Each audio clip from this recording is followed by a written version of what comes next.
سن 1928 کا سال وہ سال ہے جو کہ جماعت احمدیہ کی تاریخ میں اس لحاظ سے بڑی اہمیت کا حامل ہے کہ ہمارے پیارے حضور سیدنا حضرت امیر المومنین خلیفۃ المسیح الرابع ایدہ اللہ تعالی بنصر العزیز اس سال پیدا ہوئے تھے۔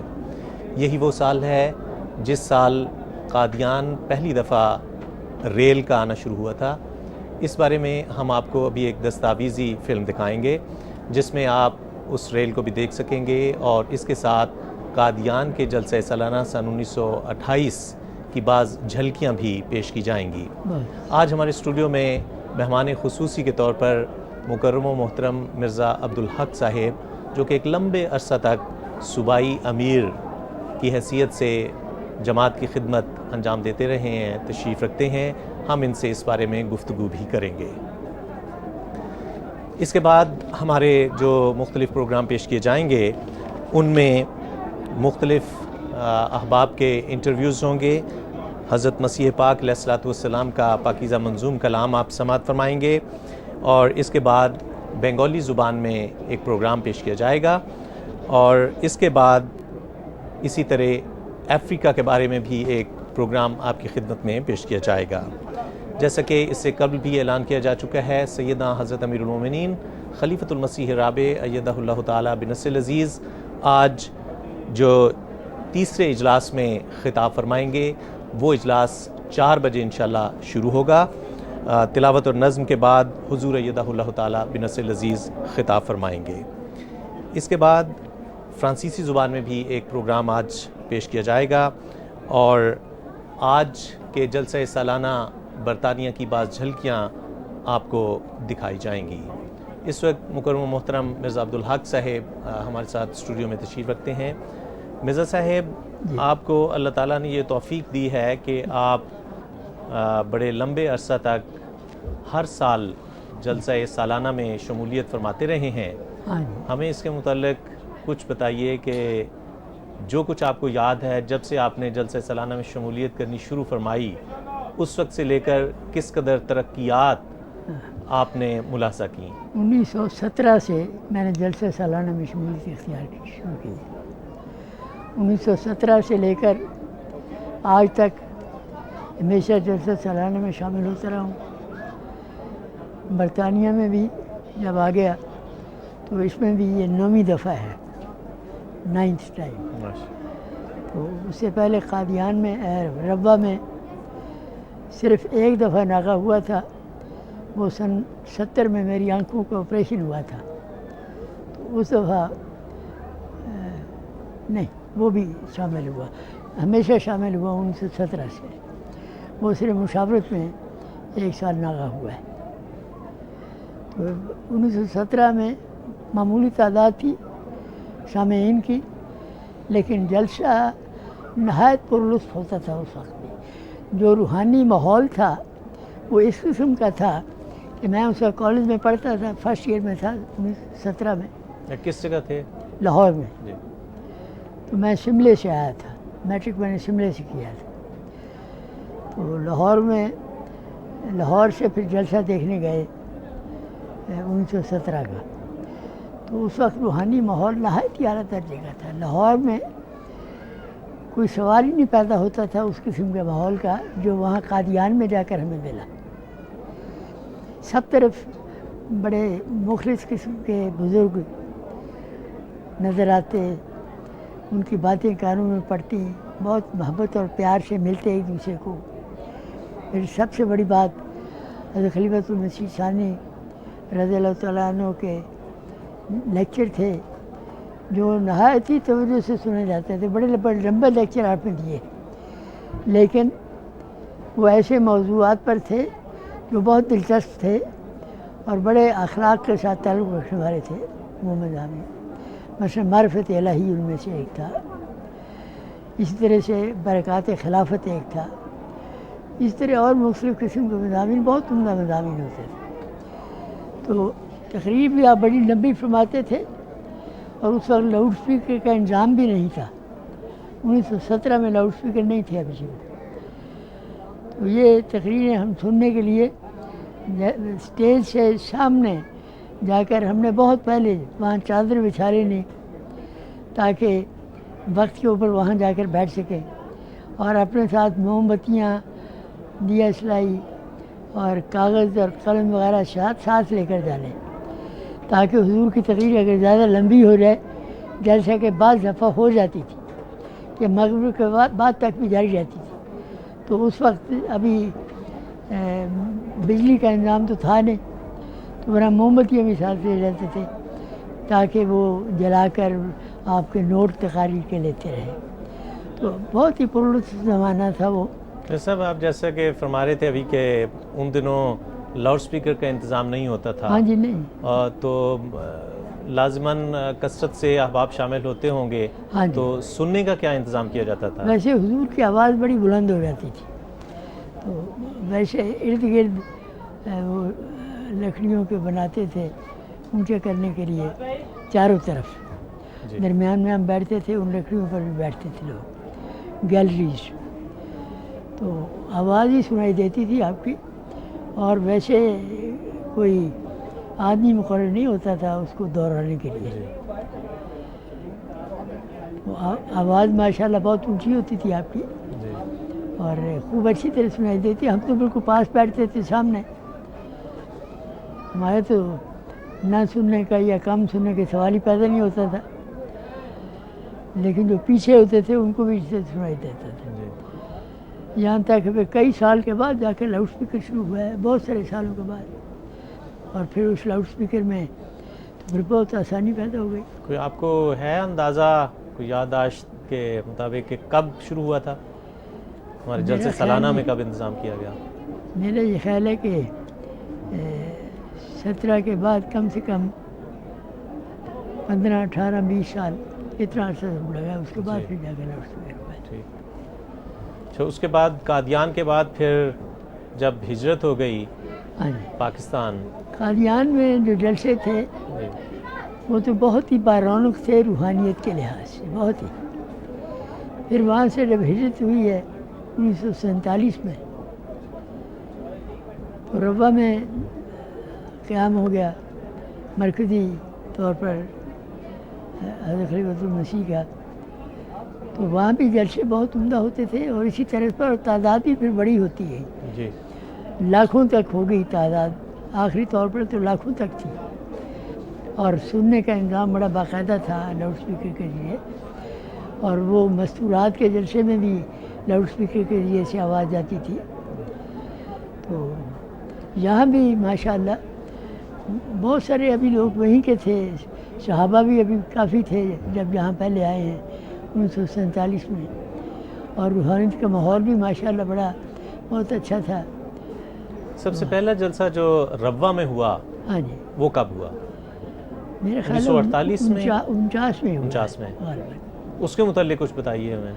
اس وقت ہمیں حکم دیا گیا تھا، میں سرگودے میں تھا، حضور کے حکم کے تحت ہی میں سرگودے میں آیا تھا. پارٹیشن کے بعد، پاکستان بننے کے بعد سرگودے میں قیام کرنے کے لیے حضور نے فرمایا تھا. تو یہاں میں بطور سرکاری وکیل تھا.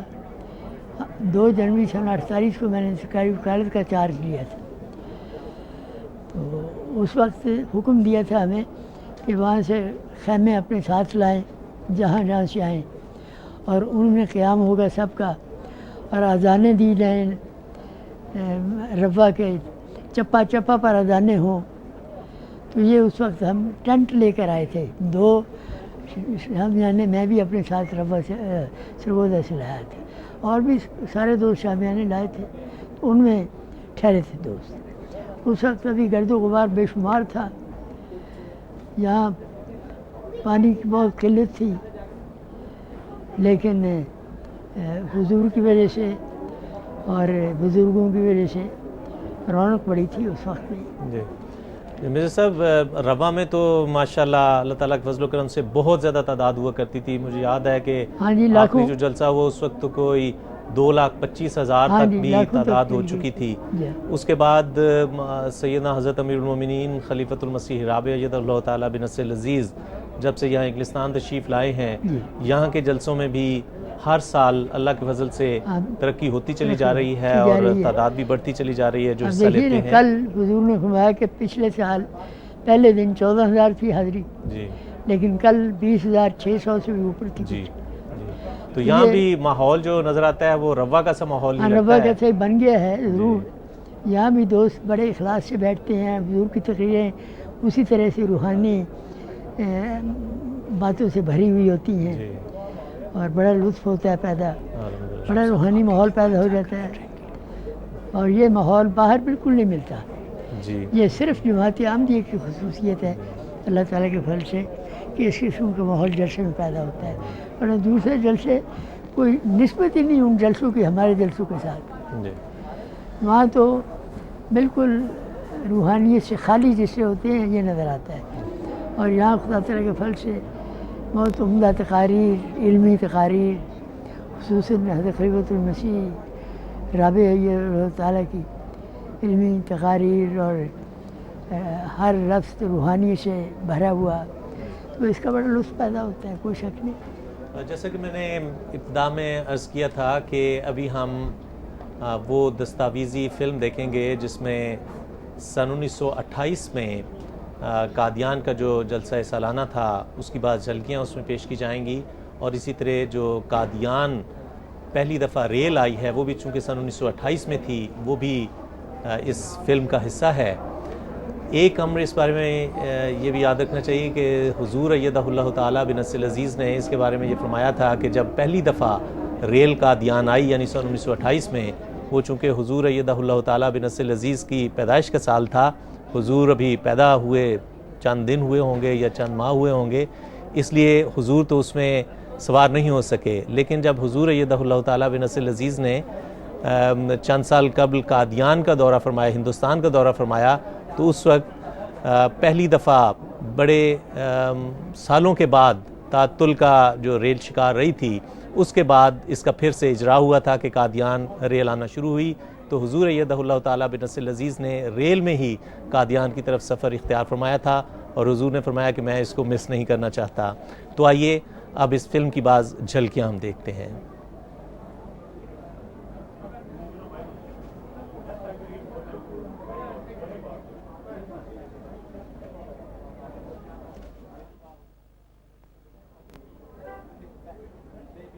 یہ مرزا صاحب یہ امرتسر کا ریلوے اسٹیشن دکھایا جا رہا ہے جہاں پر ریل ہے. ہاں جی، امرتسر سے بٹالے، بٹالے سے قادیان. جی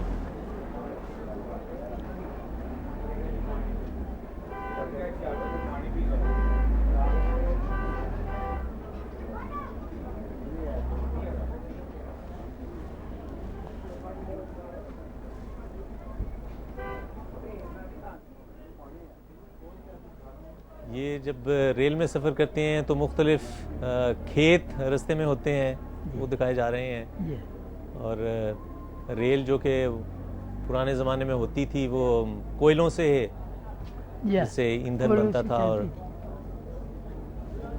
وہ والے انجن ہیں.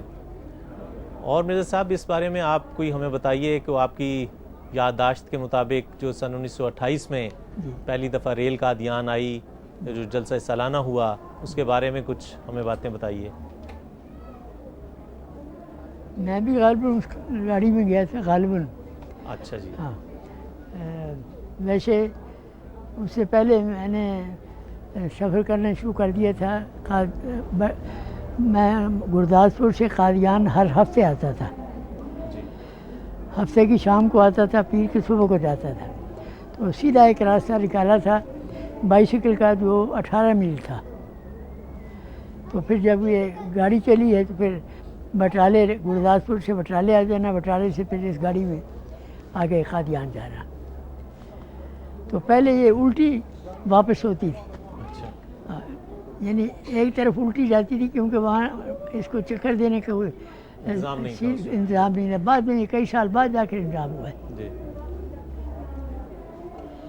یعنی اس کی طرف جاتے ہی ہوئے الٹی جاتی تھی قادیان کی طرف، واپسی پر سیدھی آتی تھی. یہ غالباً قادیان میں دکانیں ہیں بعض دکھائی ہوئی. جی وہاں کا بازار.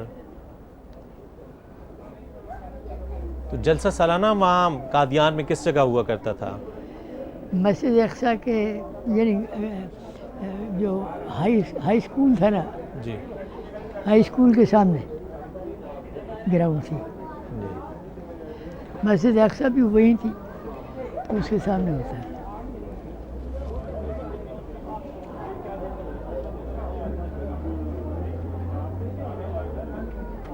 1928 میں جب یہ جلسہ ہوا تو اس وقت آپ کی یادداشت کے مطابق کتنی تعداد میں لوگوں نے شرکت کی ہوگی؟ اس وقت میں 30-40 ہزار سے زیادہ شاید نہ ہو. یہ منارۃ المسیح دکھایا جا رہا ہے مسجد اقصیٰ میں. جی.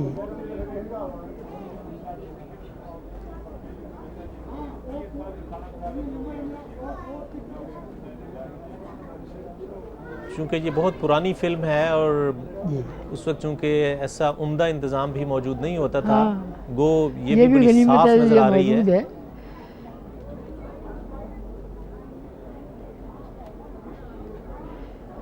ہے. حضرت مفتی صاحب کھڑے ہیں، حضرت مفتی صاحب اور یہ چودھری صاحب ہیں، جوزف اللہ خان چودھری صاحب. اللہ خان صاحب. یہ بھی حضرت مفتی صاحب بیٹھے ہیں. اچھا یہ حضرت مولوی شیر علی صاحب ہیں. اچھا. یہ سید زین العابدین شاہ صاحب والے ہیں؟ یہ حضرت مولوی شیر علی صاحب تھے. جی.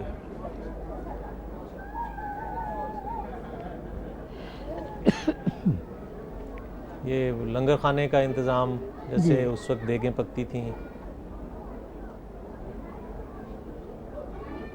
پر اس لحاظ سے بہت تاریخی یہ فلم ہے کہ سن ہاں. 1928 سے محفوظ ہے، ہاں بے شک. اگرچہ اس وقت اتنے عمدہ انتظام بھی موجود نہیں ہوتے تھے.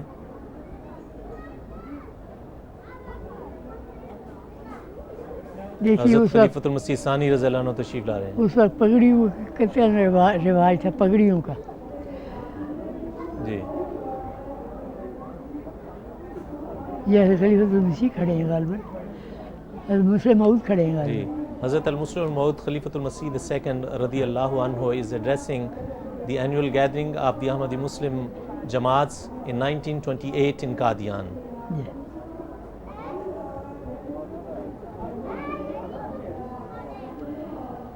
اور اب حضور واپس تشریف لے جا رہے ہیں. یہ حضور بیٹھے ہیں.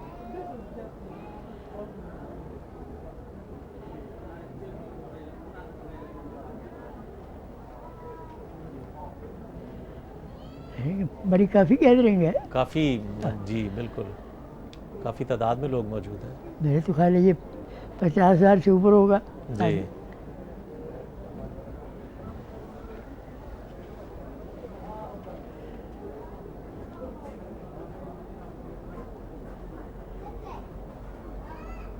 آپ نے حضرت المسلم موعود رضی اللہ عنہ کی کتنی تقاریر سنی ہوں گی؟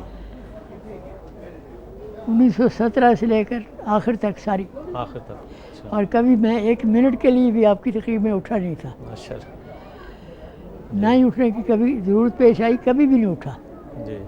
ہمیشہ شروع سے لے کر آخر تک سنی. اور اس کے نوٹ بھی ہم لیتے تھے، میں تو نوٹ بھی لیتا تھا. جی. وہ نوٹ بکیں بھی میرے پاس محفوظ ہیں ابھی بھی؟ جن چند سال ہوئے میں نے ختم ان کو طرف کیا، بہت اتنی پرانی ہو چکی تھی. وہ بعد میں چھپتی تھی تقریریں، لیکن میرے پاس نوٹس اس سے پہلے ہوتے تھے. سب سے چھوٹی تقریر حضرت المسلم الموعود رضی اللہ عنہ کی آپ کو کون سی یاد ہے؟ چھوٹی چھوٹی سے چھوٹی. کوئی یاد نہیں. مطلب میرا مطلب یہ ہے کہ سب سے چھوٹی تقریر جو آپ کے علم میں ہو، خلیفہ ثانی رضی اللہ عنہ نے کتنے منٹ کی ہوگی یا کتنے گھنٹوں کی؟ جلسے میں؟ جی. جلسے میں تو بڑی لمبی تقریریں ہوتی تھی آپ کی. چھوٹی میں نے کبھی بھی جی. مجھے تو نہیں یاد کہ کبھی ہو. صرف یہ ہے کہ اب یہاں روا میں آنے کے بعد جب آپ بیماری کی حالت میں لائے گئے جی. تقریر کرنے کے لیے، تو اس وقت چند فقرے بولے ہیں، پھر بات کر دی. پھر اس کے بعد مجھے کہا گیا کہ میں تقریر کر دوں. میں نے کہا میں تو صاحب کی میں نمائندگی کے طور پر نہیں کر سکتا. تو پھر حضرت مولوی کے صاحب کو لائے، انہوں نے کی. تو اس روز چند وہ بہت تھوڑی سی کی ہے تقریر. یہ آخری تقریر تھی، اس کے بعد پھر تقریر ہی نہیں۔ حضرت خلیفہ ثانی رضی اللہ عنہ کی سب سے لمبی تقریر آپ کو کون سی یاد ہوگی؟ کتنے گھنٹوں کی ہوگی؟ لمبی تقریر تو میرے خیال میں 4-5 گھنٹے کی بھی ہوئی ہے، 4-5 گھنٹے کی بھی ہوئی ہے، جی بہت لمبی، لیکن اکتاتے نہیں تھے آپ، کچھ نہ کچھ لطیفے بھی درمیان میں بیان کرتے تھے، ان لطیفوں کی وجہ سے بھی، اور کچھ آپ کی کشش آپ کی اتنی زیادہ تھی کہ ویسے ہی تقریر آپ کی سننے کو دل چاہتا تھا، خواہ کتنی لمبی ہو، لیکن لطائف اس میں بیان کر کے ذرا ایک خوشی کی لہر دوڑا دیتے تھے، لائٹ ہونے کی، بجائے زیادہ سے جیدہ ہونے کے۔ اب بھی ماشاءاللہ حضور ادھر تعالیٰ بن نصر عزیز جب محسوس فرماتے ہیں کہ اب ذرا لمبی ہوگی تقریر، تو حضور بھی مختلف قسم کے لطائف بیان کر کے تو بہت اچھا ماحول ان کا جو طرز ہے، یہ بھی حضرت خلیفۃ المسیح رابع کا یہ اللہ تعالیٰ کا جو طرز ہے تقریر کا، یہ قریباً حضرت مسلم موعود رضی اللہ تعالیٰ کے ساتھ ملتا ہے۔ میں نے ان کی پہلی تقریر سن 65 میں سنی جلسہ سالانہ میں، جی موجودہ صاحب کی، جی تو میرے پاس حضرت مرزا ناصر احمد صاحب بیٹھے ہوئے تھے اسٹیج پر اکٹھے، جی تو میں نے ان کی خدمت میں گزارش کی کہ یہ شخص بہت ذہین ہے، تو وہ تقریر میں نے جلسہ سالانہ پر پہلی ان کی سنی تھی، سن 65 کی بات ہے۔ تو یہ اس کے بعد تو یہ صدر انصار اللہ بھی رہے ہیں، جی اور اس لحاظ سے بھی تقاریر ہوتی رہی۔ جزاکم اللہ مرزا صاحب، آپ کو بہت بہت شکریہ، آپ یہاں تشریف لائے اور ہمیں حضرت خلیفۃ المسیح ثانی رضی اللہ عنہ کے بارے میں مختلف باتیں بتائیں، ہمارے ایمان کو تازہ کیا، اور بالخصوص جلسہ سالانہ سن 1928 کے متعلق ہماری گفتگو ہوئی۔ امید ہے کہ ہمارے ناظرین نے بھی بہت فائدہ اٹھایا ہوگا۔ جزاکم اللہ واسم الجزا۔ ناظرین، اس کے بعد ہم چند انٹرویوز آپ کو دکھائیں گے جو آج کچھ عرصہ قبل یہاں پر اسلام آباد ٹلفرڈ میں لیے گئے تھے، اور اس کے بعد ایک بنگالی سیشن ہوگا، بنگالی زبان میں مختلف پروگرام پیش کیے جائیں گے، پھر افریقہ کے بارے میں ایک پروگرام ہوگا، اور جیسا کہ میں نے عرض کیا تھا، حضرت امیر المومنین خلیفۃ المسیح رابع ایدہ اللہ تعالیٰ بنصر العزیز آج جو خطاب فرمانے والے ہیں، وہ اجلاس انشاءاللہ 4 بجے شام شروع ہوگا، تو ابھی ہم آپ کو مختلف پروگرام پیش کریں گے۔ جزاک اللہ، اجازت